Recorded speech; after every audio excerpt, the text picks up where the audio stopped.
Hi, I'm Rahel Philipose, and you're listening to Three Things, the Indian Express News Show.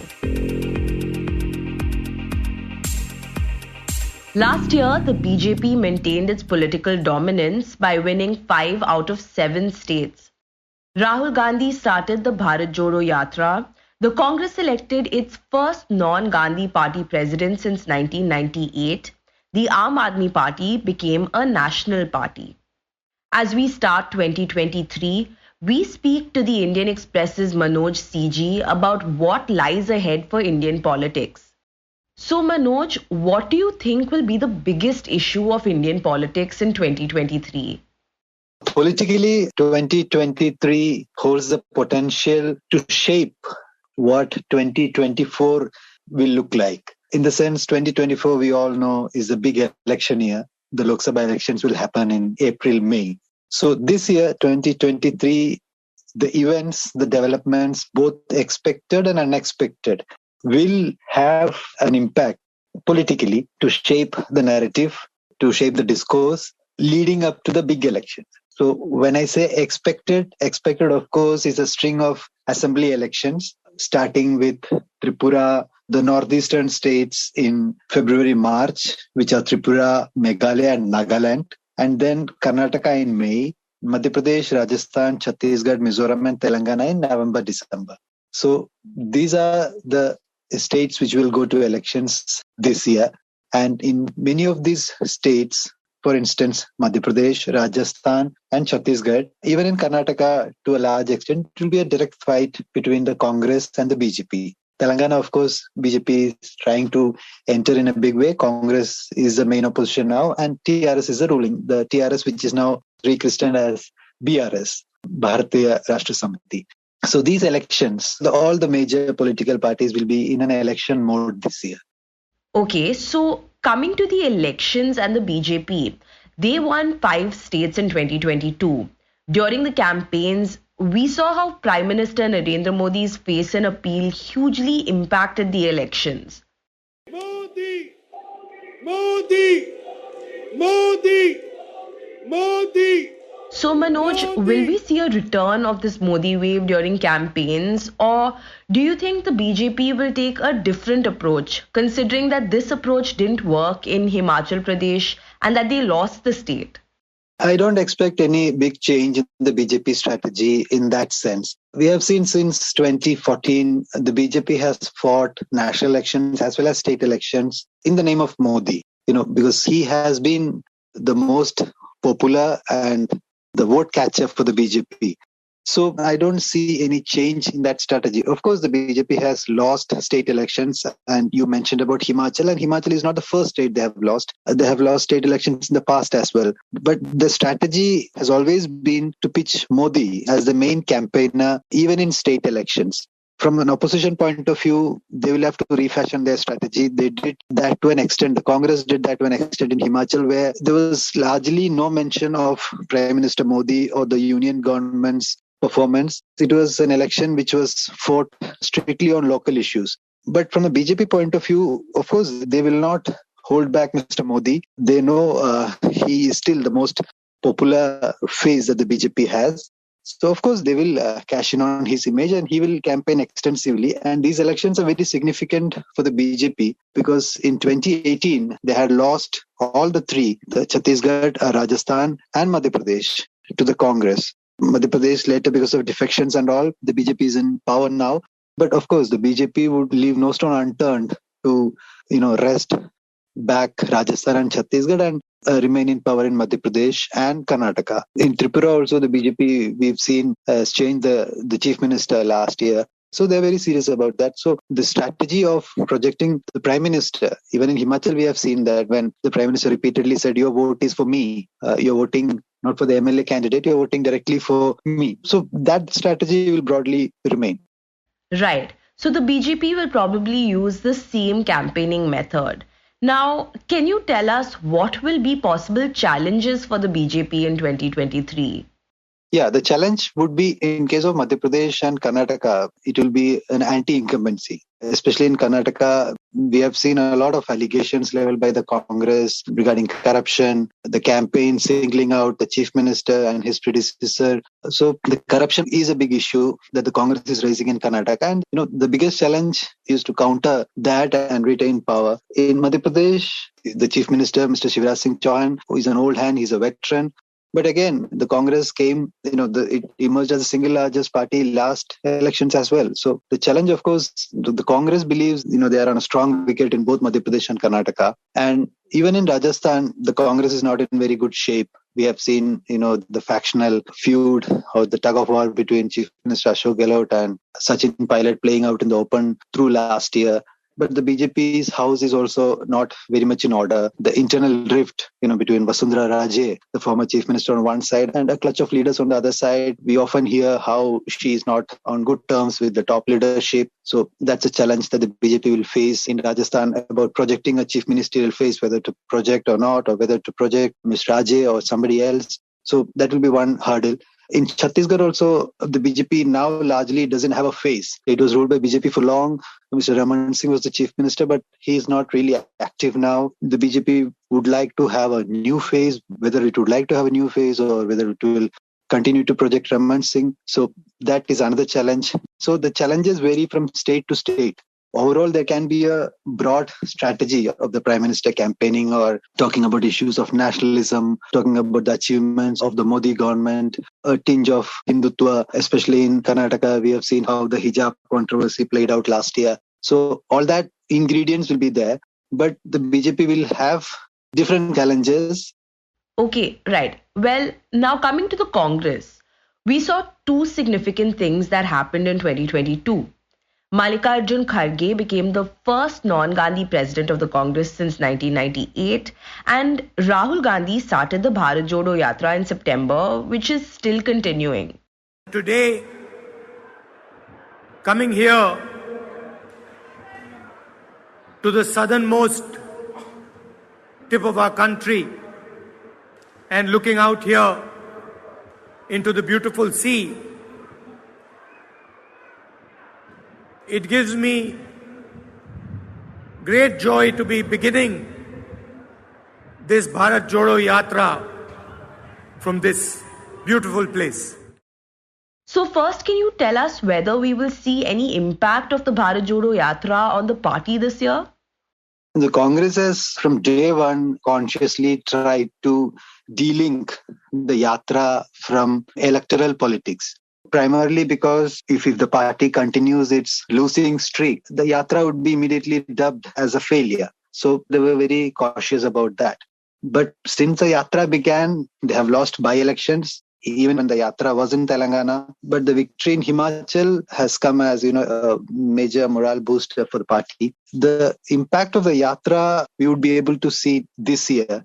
Electoral impact, of course. Organizationally, the party believes the Yatra has, energized the rank and file, the leaders, the cadre. There was a sense of listlessness in the party. There were no big agitations, no big campaign. There was no major mobilization of people. So this Yatra has addressed all those concerns. It has given something for the party to look forward to. The Congress has already announced a follow-up campaign, the Haath Se Haath Jodo campaign as they named it. So organizationally, the Congress believes the Yatra has done wonders. Now, the electoral impact, how it will translate, whether it will translate into votes, whether the party will start winning elections, state elections, Lok Sabha elections again, that the first glimpse of it would be seen this year. But the Yatra will continue towards the end of this month. And there is a possibility of Mr. Gandhi undertaking yet another Yatra, maybe in a hybrid fashion from east to west or west to east, because this was from Kanyakumari to Kashmir. So there could be from Gujarat to Arunachal. It is also in the works. So the idea is to, remain on the streets, keep the party energized, keep raising issues, and hoping that the momentum that they have gained so far, it will continue through 2023 and enter 24 for the election year. The party is better prepared organizationally. So the Bharat Jodo Yatra may help revive the Congress or help it organizationally, even if not electorally. But what about Mallikarjun Kharge? Will we see an impact of his leadership on the upcoming elections? Electorally, of course, he comes from a Dalit background. So the party has so far not pitched him as a Dalit leader or as a Dalit president. But the idea is that to blunt the BJP's campaign that the Congress is a dynasty-ruled party, it's a family-run party where the president can only be from the Gandhi family. So the idea was to blunt that propaganda. In the sense, it's not propaganda, it's a fact. Since 1998, the party has had only Sonia Gandhi and Rahul Gandhi as presidents. So the idea was to blunt that campaign and put in place a person, that to a veteran like Mr. Khadge, to de-link also. There's a separation of powers that they've envisaged, under which Mr. Khadge will run the party, the organizational, the day-to-day activities he will take care, freeing Mr. Rahul Gandhi to hit the streets and travel across the country, preparing the party for the 2024 election. So organizationally, impact of his presidency, because he has so far not asserted himself organizationally. We have not heard him challenging any of the decisions or any of the positions taken by the Gandhis. That friction, so far, it has not come. So that also we'll have to wait and watch whether he will assert himself, he will try to be independent, how that will play out. Otherwise, this separation of powers has so far worked well for the party, where Khadge is doing the mundane, the day-to-day nuts and bolts decisions of the party. He is taking that, and Mr. Gandhi is, traveling as part of his yatra. But politically, Khadge has proved to be, a potent speaker when it comes to, attacking the BJP government. His comments, some of them have already triggered controversies, but he is politically very wise and very mature, and the BJP will find it difficult to corner him given his stature, given his experience, long 50 years experience in Indian politics, and his background, his humble origins. So that the BJP will find it difficult to hit back, as they have done in the case of the Gandhis. So it's a challenge that the BJP will face. And since we are in an election year, I'm sure we will see Mr. Khadge getting more belligerent, more aggressive against the BJP. And how the BJP would tackle him, his comments, that would be interesting to watch. Right. And Manoj, what will be the main challenges faced by the Congress this year? Organizationally, in the last 2 years, we have seen demands first by the G23 group and even by several leaders calling for elections to the Congress Working Committee. So the party has not had elections since 1997. The last time elections to the Working Committee, the Congress Working Committee, which is major decision and policy and decision-making body of the party. The last elections to the CWC was held in 1997 when a non-Gandhi was the president under Mr. Sitaram Kesari. And before that, in 1992, when P.V. Narasimha Rao was the president. So the first challenge and an opportunity for Mr. Khadge is to hold elections to the CWC. The Congress has already announced that an AICC plenary session will be held in Raipur in second half of February. That's where the election of the Congress president will be ratified by 1,500 odd AICC delegates. It is during the ICC plenary session that the new CWC is either elected or nominated. So that is the first challenge that Khadge will face. The other challenges, of course, is shaping the narrative and discourse. We have seen just last month, towards the end of December, Mr. A.K. Antony, former Kerala Chief Minister and a member of the CWC, talking about the need for the party to reach out to the Hindus as well.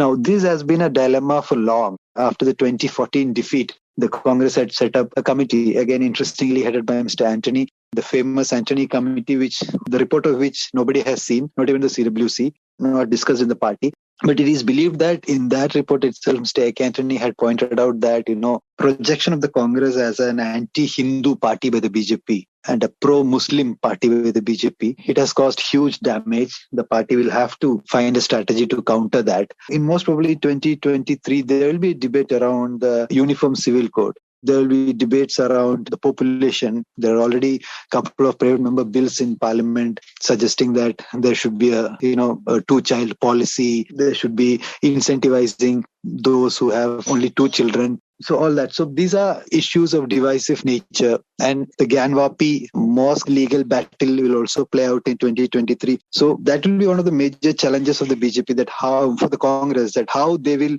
nuance their positions, considering this larger narrative that the party should not be seen as anti-Hindu or pro-Muslim or something like that. So that is one major challenge. The third challenge would be, the factional issues that the Congress faces in state after state. For instance, in Rajasthan, the party will have to resolve the tussle between Mr. Gehlot and Mr. Pilot. So that's a challenge. Organizationally, the Yatra has helped, energize, as I said, but the larger story of the Congress, what is the alternative that the Congress is offering? Still, there is no clarity on that. The politics of the Congress now, in fact, for the last couple of years, has been to attack the Prime Minister and point out mistakes or criticizing its policies. But what is the alternative that the party is placing before the country? What is the Congress story? Why should anyone vote for the Congress? So that is a worry that many of the leaders have been expressing, that the party should project a narrative. Well, while the Congress had suffered electoral setbacks last year, for the Aam Aadmi Party, 2022 was a defining year. It became the third party to be in power in more than one state, and it also became a national party. Considering how important 2023 is electorally for all these parties, can you tell us about the major questions facing AAP this year? So far, the party has not given enough indications or signals as to whether they will be contesting seriously in any of these state elections, because the party will have to keep the momentum going.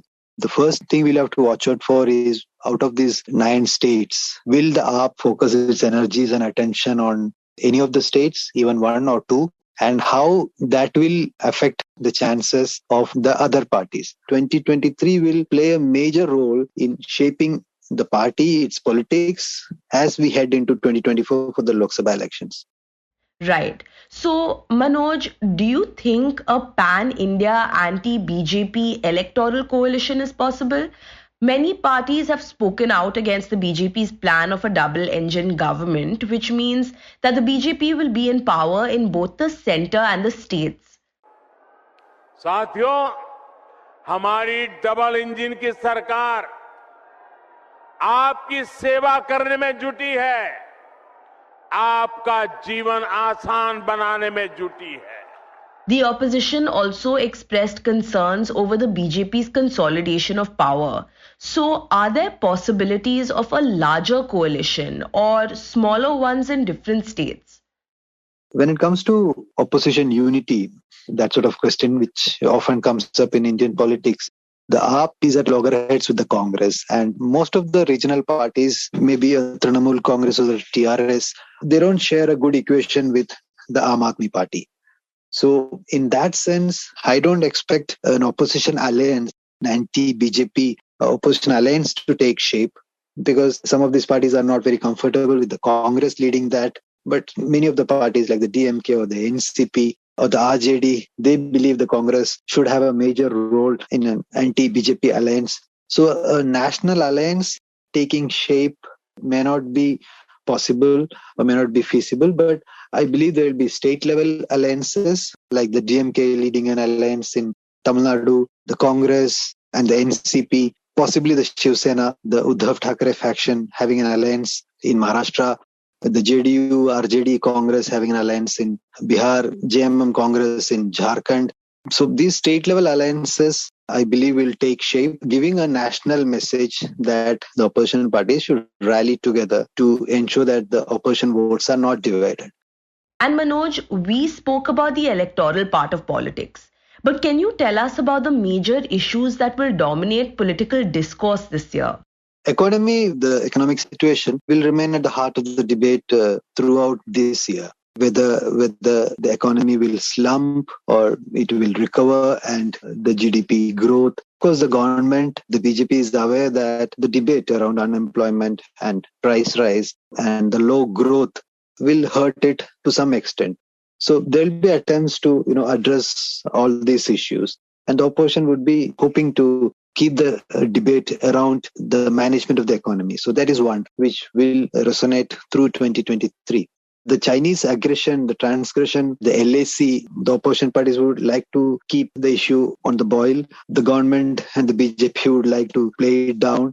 So that again will, possibly continue as the debating point between the ruling party and the opposition. And when it comes to the G20 presidency that India is holding, the government is, planning major events in the run-up to the G20 Leaders Summit in September, in which the BJP and the government, of course, want to showcased as a big achievement of the Modi government.